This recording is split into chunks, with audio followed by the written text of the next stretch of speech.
Manever I say ma PENDREAM TV. PENDREAM TV there, o see them yopo. Mema wakwaba ede ba PENDREAM TV so make sure say obe subscribe to channel no click bell so say the news to our sabe to me aka ntem no watie afa so make sure say obe like na wa comment no share ama afoforo so nsaka na comment section ho so no opese wo kire wa adwen obetimi ede wa adwen kire ato honom na amanfo so anya bia kenkan na onim say PENDREAM TV there eye nsem a ekoso Ghana yam politics mu ne ede ba na yasaka ya na ede abranti na so me video I saka pese no che na ye dey ba nti me mo modern astro so obehwe video we amana si awie na wa kire wa adwen e comment section na se yenko video. The data, the indicators show a certain improvement as far as some particular indicators are concerned if you compare year on year, and that is the basis for the assertion by the managers of the economy that we're coming out of that dark space and that the future looks bright and promising. So you see, Randy, it's really not a conversation about just looking at the data. I think that we need to have a more comprehensive understanding of what is happening.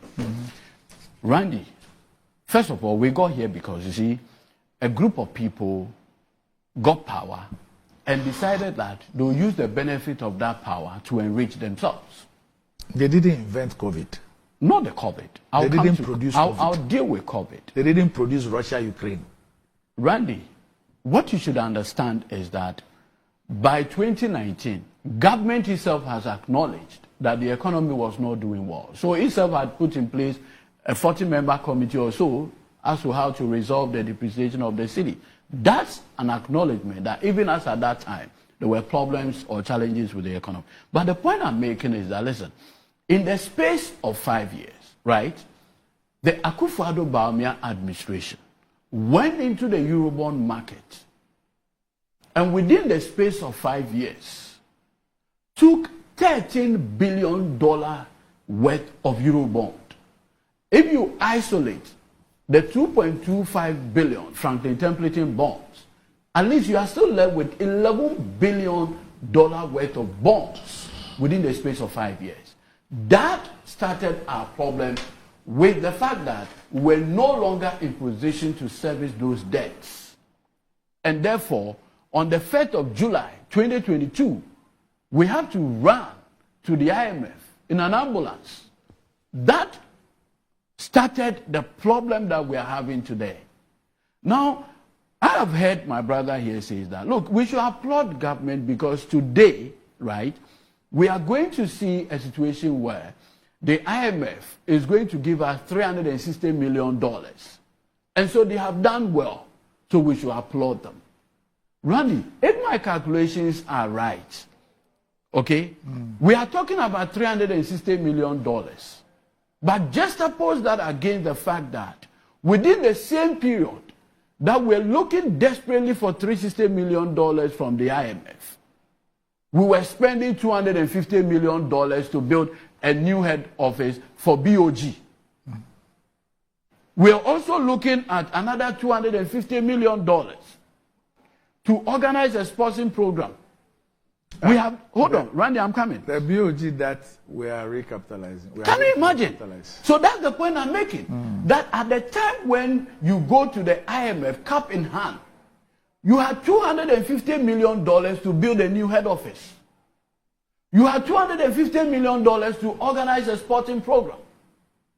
You have $58 million to dig the deepest hole. That alone gives you $558 million. The problem has never been the question of lack of funds in this country. It's always about the priority of Akufo-Addo and Bawumia. You have the benefit, in fact, the most resourced government. Randy, if you pick the fact that from 2017 to date, if you look at tax revenue, borrowed funds, grants put together, we are dealing with $132 billion That's how much came into the hands of Akufo-Addo and Bawumia. Cedis or dollars? Dollars. Randy, you are shocked. $132 billion. Cedis or dollars? Dollars. In city terms, that's 912 billion. Oh, you are shocked. Do you know that tax revenue alone, yes, in the past 6 years, have given this government 412 billion Ghana cedis, tax revenue alone. Okay. Now, $13 billion by Eurobond, due plus the exchange rate. If you put all together, we are dealing with 132 billion. That's how much you have gotten in the space of 7 years. And with all this envelope of financial resources, we are back to the IMF, cap in hand. Randy, do you know that the most painful IMF program that we have entered into since 1966 is the one entered into by Akufo-Addo and Bawumia? How so? And I'll demonstrate to you. As we speak, by reason of this IMF program, if you recall, we're supposed to even place VAT on electricity. The only reason why the MPP took a political decision to withdraw that tax conversation is because of the election ahead of us. Nothing more, nothing else. In fact, if you look at the initial release, it was clear that by reason of the IMF program, they needed to impose VAT on electricity. Yes. And only had to withdraw when Ghanaians started raising issues. And I have no doubt in mind that in the unlikely event of voting for Bawumia, this tax will be brought back. I have no doubt at all in my mind. Randy, the other thing is, by reason of this particular thing, do you know the quarterly review tariff, yes, electricity? In fact, yesterday, the Republic Day, Akufo-Addo and Bawumia gave us a Republic Day gift by increasing electricity and water beyond 3%. That is the gift they decided to give us on our Republic Day. That is by reason of the IMF program. We are also talking about the issue of mopping up liquidity in the system. And you see, Randy, the question you are asking is, just the 2024 budget, we're supposed to raise not less than 11 billion Ghana cedis in taxes. This is a government that, whilst in opposition, preached to us that we're going to move the Ghanaian economy from taxation to production. What has been the scorecard? This government has taken more taxes from the ordinary Ghanaian, from businesses, than all administration put together. Tax revenue alone, last year, Randy, do you know, last year alone, total tax generated by GRA was 113 billion Ghana cedis. That's how much tax was taken from the ordinary Ghanaian. Beyond the fact that by reason of restructuring the debt owed to Ghanaians, both domestic and whatever, persons who bought bonds, treasury bills and others lost 61 billion Ghana cedis by way of principal and interest. That was the haircut, the value of the haircut that ordinary people suffered in this country. And when you put all this together, you come and sit here and say you are doing better. You are gaslighting the people. You are gaslighting the people. People are going through pain. The DDEP that was undertaken by your government since 1966, which government has undertaken a DDEP? You have done that. People have lost money beyond 60 billion Ghana cedis. This was interest payment on principal that they would have earned. For the first time in the history of this country, we saw a retired Chief Justice of the Republic go on demonstration. In fact, she described the DDEP as something akin to military governments. That is how she described it. And you are telling us that we should applaud you because you have done what? What exactly have you done? You have brought more pain to our people.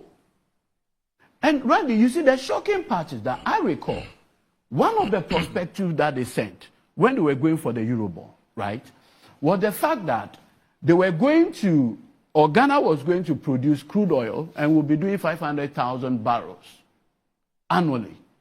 and daily, sorry. So that convinced, the Eurobond, the holders to purchase our bonds. It turned out to be 419. We've not done 200,000 barrels per day since. And so it was obvious. Use deception to get people to buy your bonds. And the end result is disaster. What you demonstrate is humility. You look Ghanaians in the face. And I was listening to the finance minister the other day when he was in London. He said, the day after, the dollar will come down. What the finance minister doesn't know is that people don't see him to be credible. The market is not responding to his rhetorics. What is the exchange rate today? It's been more than a week when he gave us the assurance that within a day, the dollar will start coming down. What is the rate today?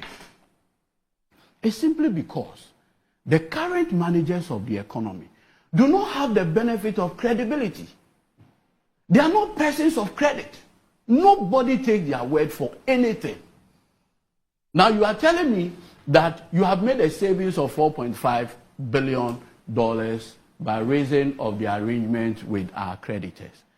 Even $13 billion of Eurobond could not salvage the economy. 4.5 billion.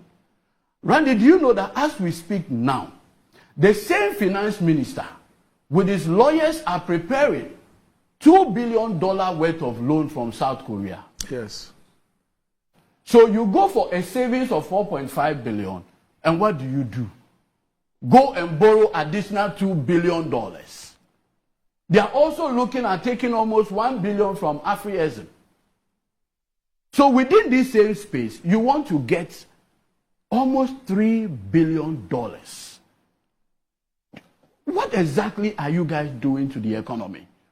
And you see, Randy, do you know why they are desperate for the next 6 months to go for all those loans? To have a replica of what COVID gave them in 2020. So you see, you notice that in 2020, by reason of COVID-19, we got $1 billion from the rapid credit facility. We got another $1 billion, the special drawing rights. And by the time we're done, we had raised almost $4 billion. So they are desperate to get the same fiscal space for election purposes. What kind of people are you? You have destroyed people's livelihood. And all your mind is to win an election, and to buy the mandate of the people. Once I was on this show, very, very respected people sent me messages. Even some of their bonds, they can't get the payment. Now, Randy, look at the situation where you have decided to live your life well. You have enough money. Instead of going out there and enjoying, you decided to buy government instruments. There's picketing at the Ministry of Finance as we speak. Yeah. Perfect.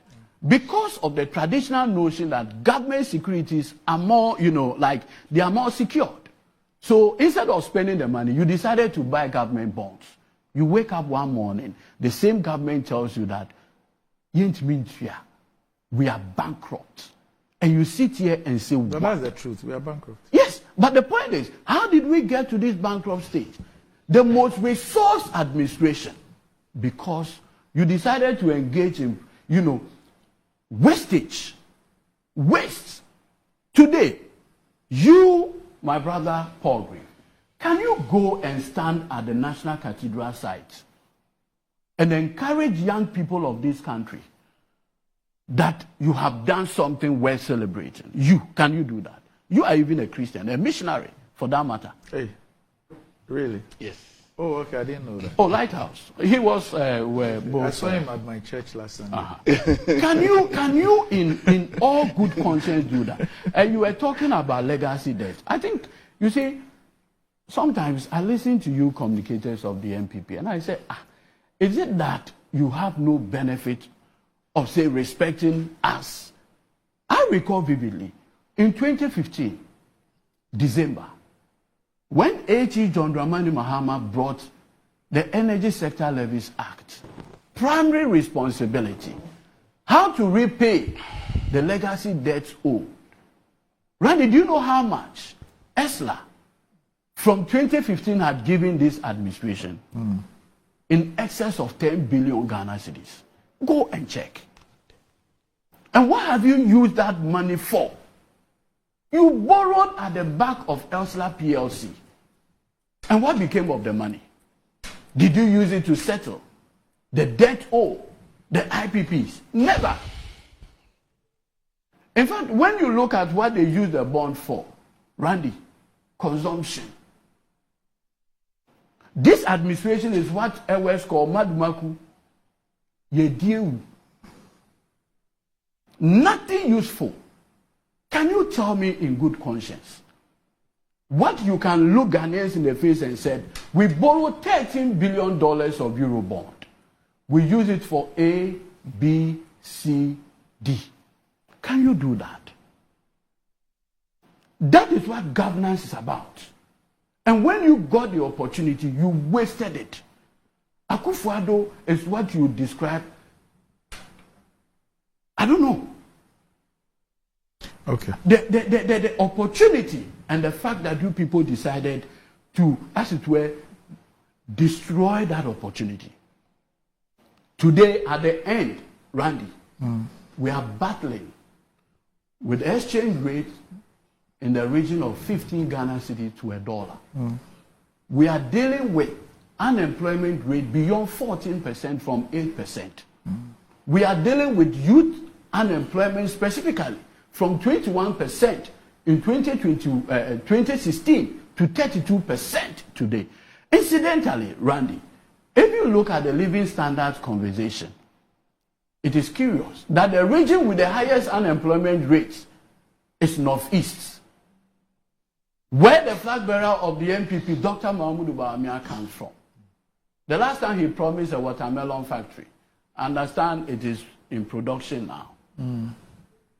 What we should all appreciate is the fact that when you are given much, much is expected of you. Right. And in this particular case, what we have gotten is the regrettable use of our public funds to fund Akufo-Addo's corruption. Right. Okay.